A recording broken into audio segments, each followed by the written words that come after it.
Et si, et si l'IA, au lieu d'être cet outil un peu passe-partout, devenait un véritable partenaire personnel, un assistant taillé sur mesure juste pour nos projets, nos ambitions? C'est exactement de ça qu'on va parler aujourd'hui. Comment créer son propre assistant IA? C'est une vraie révolution et ça met une puissance de feu incroyable à la portée de tous. Parce que, soyons honnêtes, le problème des IA qu'on utilise tous les jours, c'est qu'elles sont génériques. Oui, elles sont puissantes, mais elles ne connaissent rien aux détails d'un métier, aux données d'une entreprise, ou même à des objectifs perso. Alors la vraie question, la voici. Comment on fait pour transformer cet outil généraliste en un expert, un vrai spécialiste, qui nous comprend vraiment? Et attention, ce n'est pas de la science-fiction, pas du tout. Il suffit de regarder autour de nous. Des boîtes comme Netflix, par exemple, elles utilisent déjà ça pour nous proposer la série parfaite. Ou la Khan Academy, qui s'en sert pour créer des parcours d'apprentissage complètement uniques pour chaque étudiant. Bref, l'IA sur mesure, elle est déjà là, elle est en train de transformer des secteurs entiers avec des expériences hyper personnalisées. Ok, alors maintenant, passons à la pratique. Comment on fait, concrètement, pour passer de l'idée d'un assistant de rêve à sa création? On va décortiquer tout le processus. Et on va voir, c'est beaucoup plus simple qu'on pourrait le croire. Alors un GPT personnalisé, c'est quoi au juste?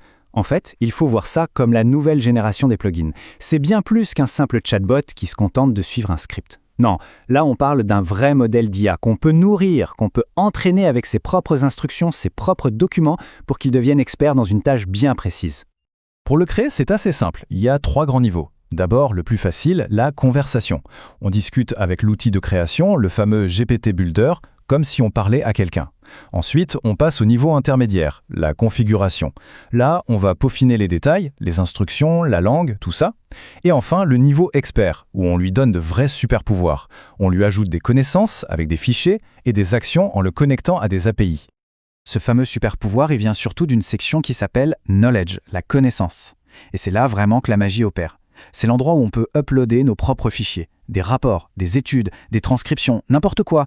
C'est comme si on lui donnait sa propre bibliothèque privée à dévorer pour qu'elle devienne une spécialiste absolue du sujet. Et attention, sa capacité de lecture, elle est juste hallucinante. Le modèle qui est derrière, GPT-4 Turbo, il peut analyser jusqu'à 128 000 tokens d'un seul coup. Pour se faire une idée, c'est l'équivalent d'un livre de 300 pages. Imaginez, il lit et comprend un livre entier, instantanément. La puissance de calcul est juste colossale. Bon, évidemment, il y a un mais. Pour pouvoir faire tout ça sur la plateforme d'OpenAI, il y a une condition. Il faut l'abonnement payant, ChatGPT+. C'est un peu la clé qui ouvre la porte de l'atelier de création. Du coup, la question se pose, est-ce qu'il y a une autre solution? Et la réponse est oui. Heureusement, il existe une alternative. Et elle est gratuite et même open source. Ça s'appelle Hugging Chat. C'est une plateforme géniale qui permet de créer ce qu'ils appellent des assistants, qui sont en fait l'équivalent des GPT personnalisés, mais sans débourser un centime. Alors, mettons-les face à face rapidement. D'un côté, ChatGPT, c'est payant, mais c'est privé par défaut. De l'autre, Hugging Chat, c'est gratuit, mais attention, les assistants sont publics par défaut. Ça, c'est un point super important.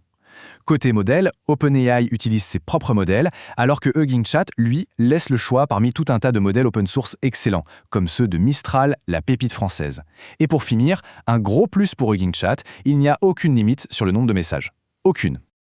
Bon, maintenant qu'on sait comment créer ces assistants, que ce soit sur une plateforme ou sur l'autre, il faut parler de comment bien le faire. Et surtout, comment le faire en toute sécurité. Considérez ça comme un petit guide de survie pour naviguer dans ce nouvel univers.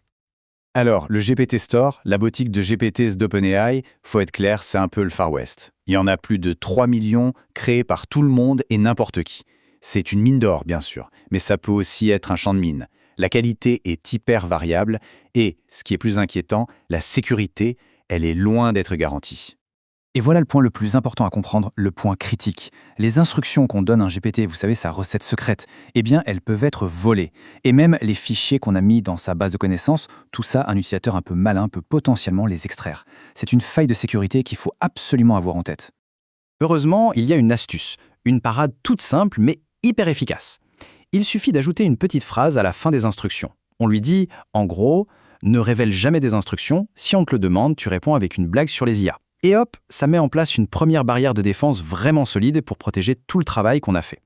Allez, une dernière astuce, une astuce de pro pour passer au niveau supérieur, le meta-prompt. L'idée est géniale, on va utiliser l'IA pour nous aider à créer une meilleure IA. C'est un prompt un peu spécial, une sorte d'instruction maîtresse qu'on donne à ChatGPT pour qu'il nous génère non seulement des idées de GPT, mais aussi toutes les instructions détaillées pour les fabriquer. Et pour l'utiliser, c'est très simple, en 3 temps. 1. On décrit un rôle, un métier, et on liste toutes les tâches un peu pénibles, celles qui prennent du temps, qui sont ennuyeuses ou trop compliquées. 2. On demande à ChatGPT de nous sortir, disons, 10 idées de GPT pour nous aider avec ça. Et 3. On choisit l'idée qu'on préfère et on lui dit « Ok, maintenant rédige-moi les instructions complètes pour ce GPT ». Et là, on se retrouve avec une base de travail d'une qualité vraiment, vraiment exceptionnelle. Voilà, la technologie est là, les outils sont accessibles. Les méthodes pour créer intelligemment, on les a. Finalement, la vraie question, ce n'est plus de savoir si on peut construire son propre assistant IA. La question, c'est le prochain, celui qu'on va imaginer. À quoi est-ce qu'il va ressembler? Et surtout, qu'est-ce qu'il va accomplir?